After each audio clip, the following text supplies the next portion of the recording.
je constate que beaucoup de gens qui expriment sur les réseaux sociaux les messages anti-français sont des gens qui sont financés. Ce sont des activistes qui sont financés par la Russie et par d'autres puissances qui ont installé en effet ce discours, ce langage. On en a parlé d'ailleurs très franchement hier.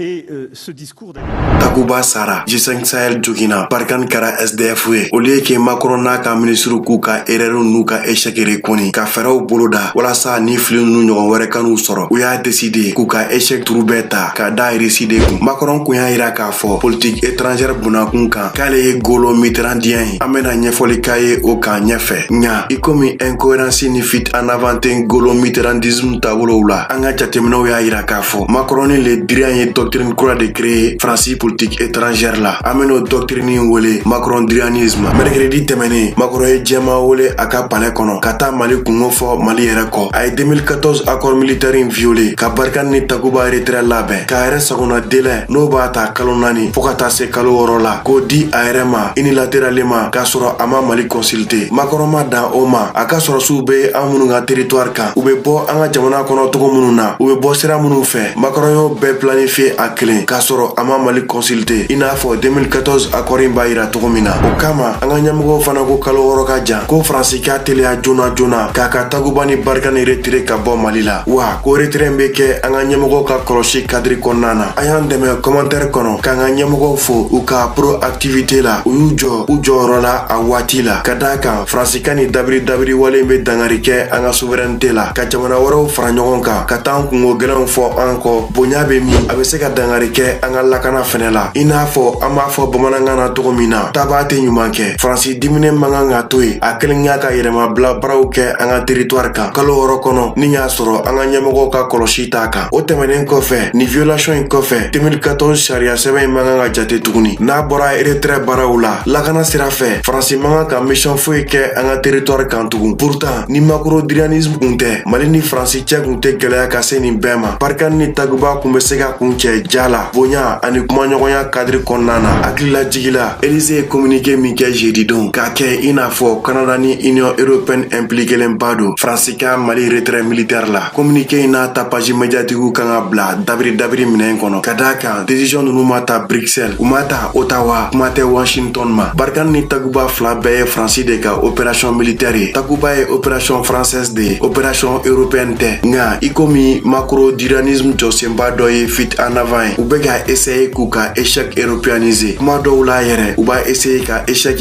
internationalisé o kama an man kan ka ɲinɛ k'a fɔ diɲɛ bɛɛ tɛ k'an kɛlɛ Faransi dɔrɔn de bɛ k'an kɛlɛ Barkan fara Takuba kan ni fila bɛ sigira Faransi de fɛ Faransi dugukolo kan Faransi yɛrɛ kɔ opération fila ninnu si tɛ Union européenne walima jamana wɛrɛ ka tutelle kɔnɔ o hakilina ye min ye Macron ni le diriyan ka ni démarche ninnu kan walasa ka Mali isolé jagoya la aw bɛ se k'o fɔ an ye commentaire kɔnɔ yala Occident jamanaw bɛna to u ka ni diplomatie de connivence kɔnɔ kudayi wa k'u sigi ka opinion africaine penchetɔla lajɛ vers leur concurrent walima finalement u bɛna farafina peuple ka laɲiniw lamɛn n'o ye k'a fɔ France Afrique dabiri walew sera banni ye ten aw y'aw hakilina fɔ an ye commentaire kɔnɔ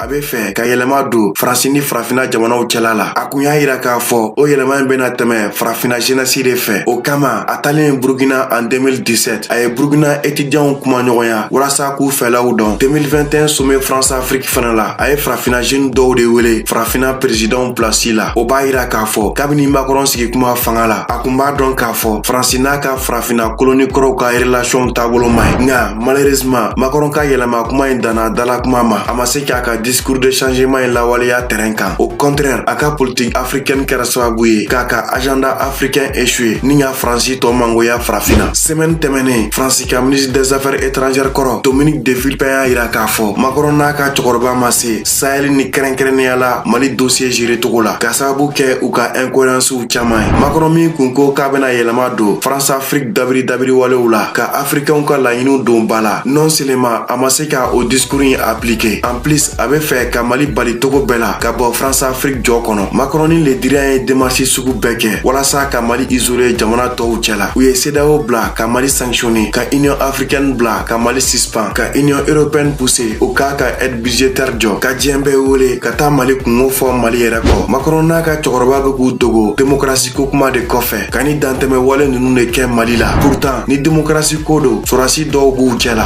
wa constitution sɔsɔbaga dɔw fana b'u cɛla. O kama an bɛ ɲininkali kɛ n'an farafinw yɛrɛ ma k'an yɛrɛ ma hɔrɔn ye ka wuli k'an jɔ. Yala Faransi bɛna se k'a bɔ a yɛrɛ la k'a ka dabiriw ni jɔnmaya walew dabila farafinna wa? A y'aw hakilina fɔ an ye commentaire kɔnɔ. An kɔni hakili la Macron n'a ka cɛkɔrɔba ka ni dantɛmɛ wale ninnu b'a yira k'a fɔ sini ma sinikɛnɛ ma Faransi tɛna bɔ a yɛrɛ la k'a ka farafinna kolonikɔrɔw ka pleine souveraineté d'u ma. CFA wariko ta fan ani fanga yɛrɛ ta fan. Misali la au lieu que Macron n'a ka cɛkɔrɔba k'u ka barikani sɔrɔsiw rapatrier u bɛ fɛ k'u repositionner Niger territoire de kan k'u ni Bazoum ka di malgré que o tɛ Nigériens fɛla ye ka d'a kan Nigériens kun ye sira da barikani ka convoi simple ɲɛ. Barikani obligera k'a ka avion de chasse Mirage 2000 dɔw de ta ka taa manifestants bagabaga kisɛciw bɔra la fo Nigérien jeune saba nin tora la. Hali bi enquête ma kɛ k'olu fagabagaw ɲini k'u ɲangi. An bɛna détail dɔw d'aw ma ɲɛfɛ Macron ka Sahel échec in volet militaire kan n'olu bɛ tali kɛ Takuba saya G5 Sahel jogini barikani SDF ya etc. Nka san'o cɛ a y'aw hakilina fɔ an ye commentaire kɔnɔ Faransi ka retrait militaire in kan. Yala retrait y'aw fɛla ye wa aw fɛla tɛ? Aw bolo kɔlɔlɔ jumɛn bɛ se ka bɔ retrait in na? An ka ɲɛmɔgɔw kan ka fɛɛrɛ jumɛnw bolo da walasa retrait in kɔlɔlɔ ka kɛ kɔlɔlɔ ɲumanw ye? Aw y'aw hakilina fɔ an ye commentaire kɔnɔ.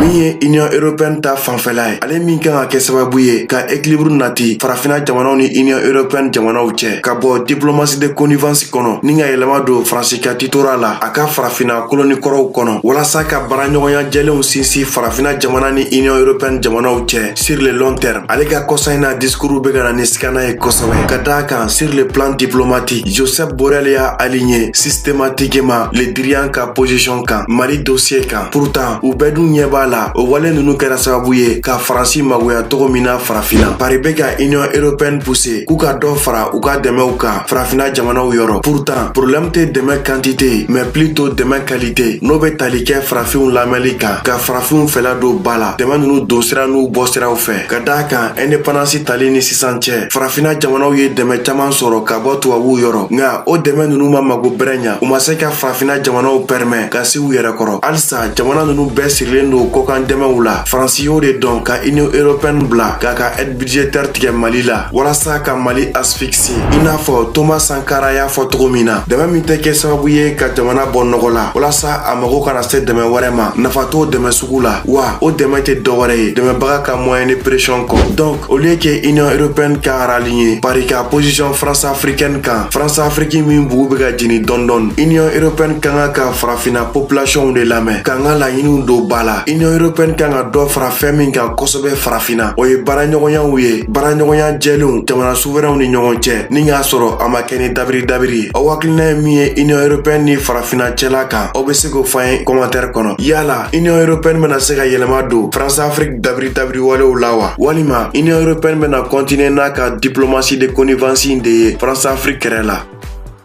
Avant tout, Faransi ambassadeur in labilali ye dɛmɛba ye Bamako fɛ k'a lase Paris ma. I n'a fɔ bɛɛ b'a kalama togo min na cohérence kisɛ kelen tɛ Macron ni le dirigeant ka diplomatie la. Sani Paris ka to yɛrɛ sɔsɔ walew la Bamako bɛ k'a dɛmɛ ka cohérence don a ka diplomatie kɔnɔ. I tɛ jamana min ɲɛmɔgɔw lakodɔn i man kan k'i ka armée n'i ka ambassadeur to o jamana kɔnɔ. I n'a fɔ an ka ministre son excellence Abdoulaye Diop y'a yira togo min na ni Macron n'a ka ministre y'an ka jamana n'an ka ɲɛmɔgɔw bonya waati min na u ka ambassadeur bɛ se ka segin kana une démarche logique et cohérente.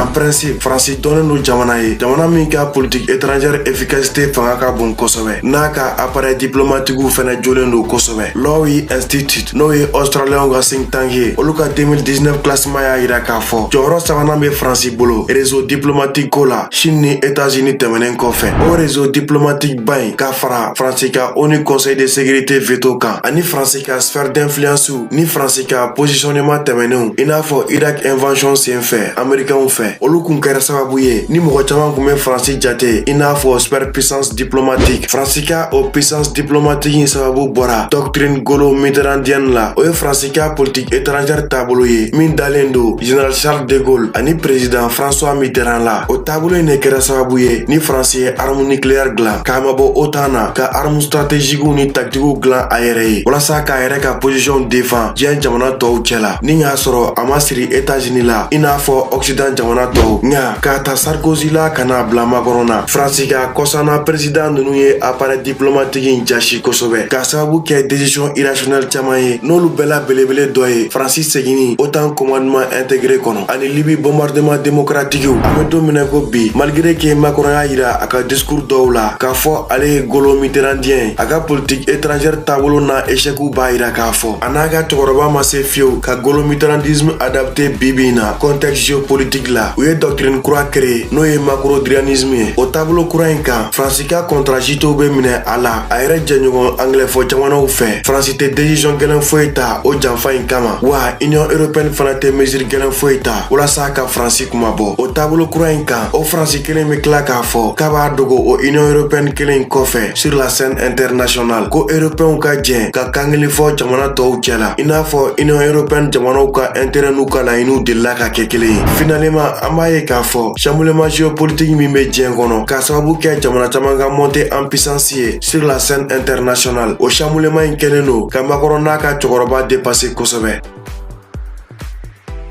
Nin kun ye Macron n'a ka cɛkɔrɔba ka Sahel laɲiniw fili kunfɔlɔ ye. Aw hakilina ye min ye Macron ka politique africaine kan aw bɛ se k'o fɔ an ye commentaire kɔnɔ. Yala Faransi sɔrɔsiw tali bɛ se ka gɛlɛya lase Mali ma wa? Yala Faransi sɔrɔsiw tali bɛ se ka nɔgɔya lase Mali ma wa? Aw y'aw hakilina fɔ an ye commentaire kɔnɔ.